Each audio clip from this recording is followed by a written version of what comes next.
What's up, guys? Mason the Brock Henderson here, and get in!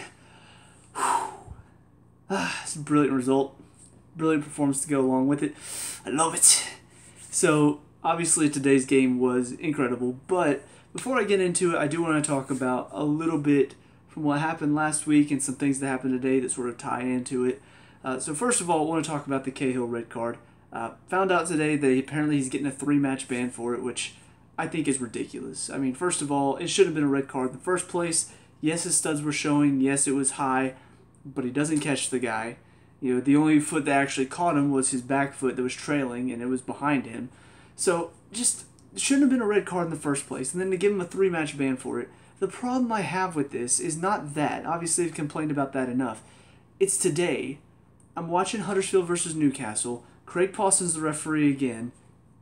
I see at least 3 challenges that are worse or similar to the Cahill challenge. A couple of them, nothing at all. One of them got a yellow.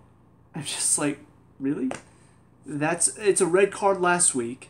And even Alonso's got a card for a similar challenge. But it's nothing this week. And then I'm watching Tottenham. Dyer goes in worse than the Cahill challenge. It's just a yellow. And the thing is, Cahill, yes, his studs were showing, but he got the ball. His studs didn't touch the man. Dyer's challenge, he didn't get the ball, and his studs caught David Luiz on the foot. It's a red. It should have been an instant red. The worst one, though, Alderweireld, going into a challenge, Williams got the ball. He and Moses sort of battling a little bit. His foot goes up, catches William on the knee. Studs up, studs showing, all of it. It looked bad even without the replays. And you watch the replay and you're just like, how is he still on the field? And my problem with this is, if that's only worthy of a yellow, if that's not enough to get a player sent off, then how is Cahill missing the next 3 games because of that challenge? Now, don't get me wrong. I'm not really a person who wants Cahill on the field. You know, in my opinion, I think we have better options back there. But that's a red card in the last game, and it sort of cost us the game because now we're playing a man down for the entirety of it. Our defense got switched around a little bit, which led to 3 goals. I mean, we looked poor after the first half. Red card had a lot to do with it. And the second half showed that even if we hadn't had the red card, things probably would have gone our way. So that's frustrating whenever that is a red card, and then today, so many challenges that are worse or similar, and we're noticing every single one because guess what? We saw it last week. And it was in straight red instantly. Ref didn't even think about it, just straight red, straight to the pocket. So that's frustrating, but on a brighter note, the other thing I want to talk about from today is Conte's post-match interview. The first thing the guy asks him is, how do you feel about today's game? Great result. First thing out of Conte's mouth is, I just want to thank the players for their performance and their attitude, the effort they put in today. And I love that because how many times do you hear managers thank their players for something? You'll hear them talk about, oh yeah, we performed well today, the players showed a lot of fight. I don't know if I've ever heard a manager say thank you to the players for the effort they put on the field. And it just shows that the attitude this year is so much different. And this leads into the next thing, which is the reporter then asks him, is this a good result considering last week's result? Is this good to rebound from a result like that? And Conte kind of chuckles and it's just like, last week was we were down to 10 men. We were the better team though, even with 10 men. We created more chances. We had 8 shots on target. Even being a man down, we were the better team. Our possession was 62%. So I don't know. I just love the fact because nobody was talking about that. I obviously talked about it in my review, but everywhere I turned it was, terrible from Chelsea, terrible performance. Oh, they're dropping again. Another Mourinho season. And nobody's looking at the fact that the entirety of the second half was ours. They created maybe 1 or 2 chances, but we created so many good chances. We had 3 or 4 chances outside of the 2 goals to put one away. And nobody's talking about that. They're all just focused on the result. Oh, look, they lost 3-2. Another Mourinho season going to happen. They're going to drop off again. And so just the fight back and then Conte bringing that up today, I don't know. I love that. I love the fact that he's really doing a great job of handling all this media coverage. All these people talking about worrying signs from Chelsea, and Conte just looks like he's a man who has no pressure whatsoever. Unless you see him on the sidelines during the game, then he looks like he's either very frustrated or very upset. But Anyway, on to the game itself. I do want to talk about the 3 goals first. The first one was obviously a great free kick from Marcus Alonso. Great to know that we have a left footer who can do it. He did it last year against Bournemouth as well. Same kind of position. Curled it to the far post. I think we saw him in preseason hit one that went off the crossbar. So glad to know we have a left footer, and then obviously Willian and David Luiz can both do it with the right foot. Their goal, in my opinion, not a foul, and this is going to, I guess, tie into the referees a little bit. In my opinion, referees today were once again poor, a little bit one-sided towards Tottenham over us. It just felt like every single time a Tottenham player falls to the ground, every single time a Tottenham player hits the ground, it was a foul. Every single time. But yet whenever a Chelsea player hits the ground or whenever there's battling going on, Chelsea player is the one that loses out. It was never a foul. I can think of maybe one time where it led to that. But it's just really frustrating to see, every single time Dele Alli got touched, falls to the ground, and gets the call for it. It's disappointing. And to watch, watching it in slow motion, you can see as soon as the touch comes in from Bakayoko on his shoulder, his legs instantly give out, and he's going to ground already. And the truth is, the touch wasn't even that much. He brought his hand up and then brought it back after he pulled a little bit and then stopped. He didn't really pull all the way through, and he was already going to ground. So just very disappointed to see referees con so easily. But it just sort of ups my disdain for Dele Alli. Good player, but kind of a punk. So then after that, the cross from Eriksen, obviously dangerous position. We've seen Willian do it time and time again from that angle. You just curl it in towards the back post. If somebody gets a touch on it, it's dangerous. If not, keeper doesn't move. Sometimes it goes in the back post. Unfortunate for Batman that he was the one to be there, but, to be fair, Alderweireld was wide open. So I was really more disappointed with the referee for making the call, and then whoever didn't track Alderweireld, he would have scored if Batman hadn't gotten his head to it. So, I don't know, just disappointing that after all the good defense we did on all of the corners that they had, on all the free kicks that they had, that one we just turned off and it led to a goal. And then our final goal, good work from Conte to win it. Keep Kane off of him, even though he's being fouled. Keeps going forward. Batman sends through. Got fouled by Dembele. Never really got to see it up close, so don't know how bad it was. But it looked like a foul in real time. Lloris throws it out. David Luiz is there to pick it up off of Wanyama. Alonso is there to help out as well. Takes it, lays it off to Pedro, who finds him in behind, and then he just blasts it. Lloris was a little bit to blame, but in my opinion, I don't think he's fully to blame there. I think because Batshuayi's at the back post, and you got to be ready for the cross, but also ready for the shot. You got to be ready for him to go high or go low. It's a very difficult situation to be put in when it's one-on-one and he's got options. If it's a one-on-one on the post and he doesn't have any options, well, you just know he's going to blast it right at you. So all you have to do is just be big and be ready. But when he's got other options, you got to be ready for anything. And unfortunately, he chose the wrong option. He tried to step thinking he was going across. It ended up coming right back at him, low and hard. His feet were already moving one way, so he couldn't get him back across. So, I don't know. Obviously, don't guess, react to the situation, but at the same time, it is a very difficult situation to be put in, so I don't think he can be fully blamed for it. But that's all for the goals. Talk about the formation really fast because it was a pretty good lineup. Courtois goal, obviously. You got Spilicueta, Christensen, and Rudiger as the three in the middle. The only issue I have with this is Christensen, as we saw in the Bayern Munich game in preseason, he's a defender that likes to drop off. And in this system, the thing that worked really well for us last season was Luis steps into the midfield, the other two defenders drop off. And so we saw it a bit again today. There were a couple of instances where he's waiting for somebody else to step so he can be the cover, but we need him to step and somebody else to be the cover. And luckily, Conte was pretty much all over the field today, so it didn't hurt us at any point, but there were instances where it did look dangerous because of that. So I think that was probably the only problem I had with the back line, but I think the big thing is having Spilicueta back in there.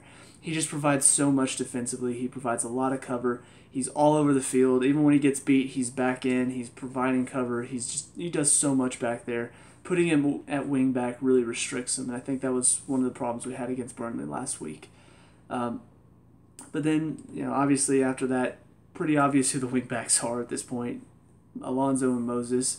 The three in the middle, Bakayoko, David Luiz, and N'Golo Kante. A little bit interesting to see that, just because most of the time we see the 3-4-3. It almost did turn into, at times though, where we saw last season when it was Kante, Fabregas, and Matic all in the midfield. Fabregas would generally get up a little bit more, but still drop in and become part of a 3 in the midfield. We did see that a little bit today. I think Bakayoko and Kante sort of switched out who was doing that. Sometimes Kante would go flying forward, Baka would drop in, or sometimes Baka would go forward and Kante would drop in. So I kind of liked the little bit of versatility we had.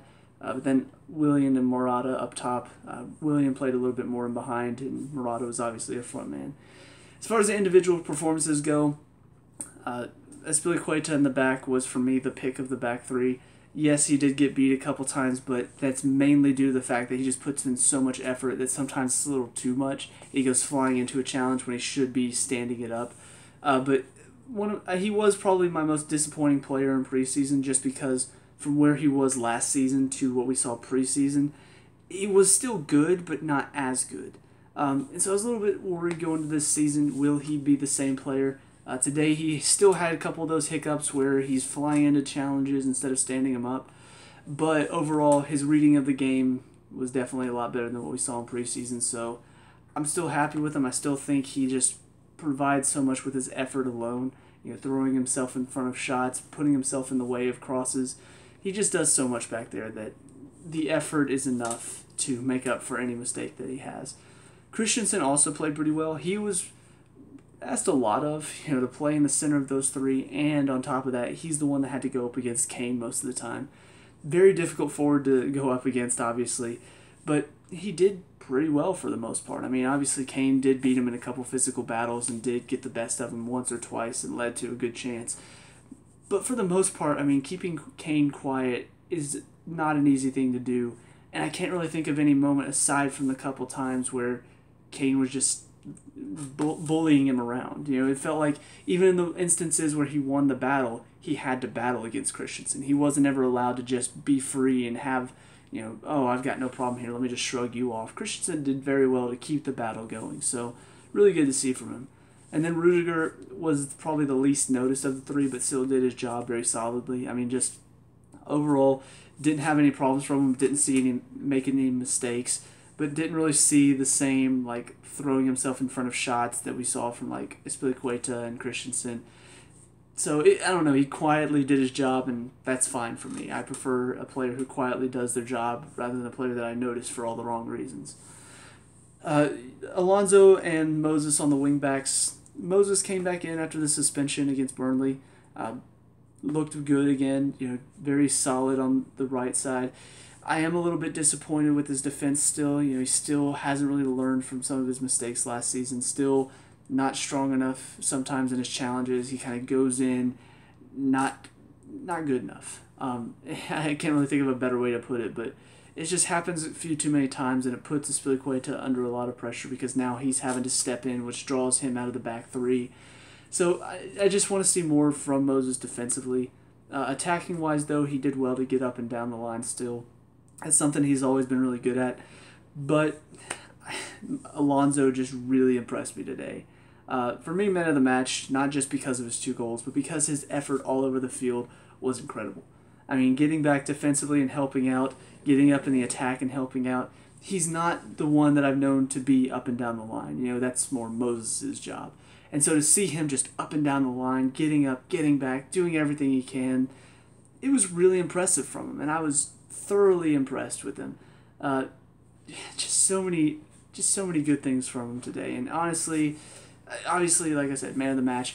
But beyond that, I think he's a player that has impressed overall, from preseason to now. And it's a big step up for where he was at the end of last season, which was kind of an average player, wasn't helping out defensively, wasn't getting up in the attack enough, and even when he did, it was kind of aimless crosses.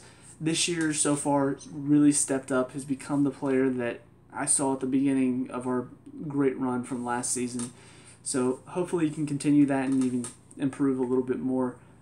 Just mainly the one thing that I think he needs to work on a bit more is, I guess, defensively he needs to work on the naivete of sometimes flying into a challenge when he doesn't need to.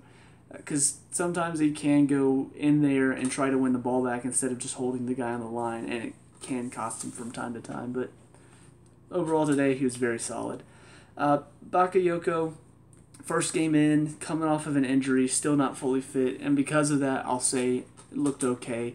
If he was a player who was fully fit, I would have been very disappointed because he didn't look good, especially in the second half. You could tell the legs were starting to go.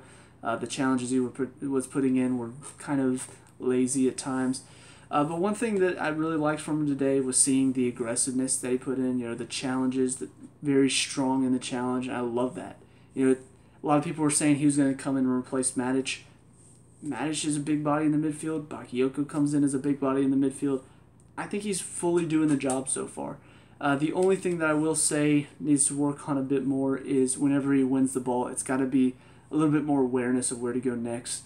Because it does seem like he wins the ball, but then he doesn't really have anywhere to go. He just sort of gets it away and then gives it away. And obviously, he was very unfortunate today to deal with Anthony Taylor, who loved to give Tottenham free kicks. And so every single time he went into a challenge, it felt like the Tottenham player was falling over, and the referee just kept giving him free kick after free kick. So it's a little bit unfortunate for him, but overall, I really liked the effort from him. David Luiz, I was a little bit disappointed with, mainly because it seemed like that defensive midfielder, almost a stopper role, would have been perfect for him, because it's pretty much what he does. He usually does, except normally he's coming up from defense into the midfield. Now he's already in the midfield, except he kept stepping up even more. And so the thought process was, okay, he's in the center of the midfield three, and he's almost kind of a buffer in between the midfield and the defense. But instead, he kept doing the job he normally does a little bit higher up, and so now there's this gap in between the midfield and the defense that David Luiz should be in, but he keeps going out of it, and he keeps going out of it, and he keeps going out of it. And he never learned. And so there are several times where they just passed in behind him, and now he's beat. Now they're running right at the defense. And if not for Conte being on top of his game today, they could have had several more really good chances instead of the couple really good chances they had. And on that, obviously, Conte did his job very well. Another really solid performance from him.